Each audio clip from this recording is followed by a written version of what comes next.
Hi, it's Hard Reset and today I'll show you how to check laptop temperature on Samsung Galaxy Book4.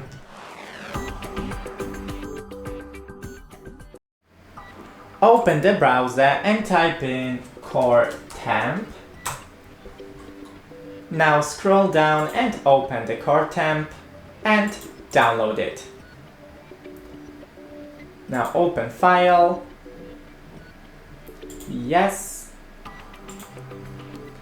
Next, accept the agreement.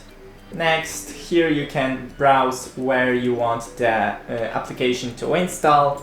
Next, here the additional icon recommendations, the language, remote monitoring, and create a desktop shortcut. You can select whatever you want in here. Click Next and install. Next, here you can view readme.txt and launch Core Temp automatically. I'll disable it. Click Finish and now open the Core Temp.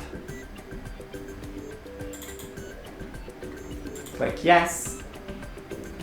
And right here you have the temperatures of all of your cores. That's it. Don't forget to leave a like and see you in the next one.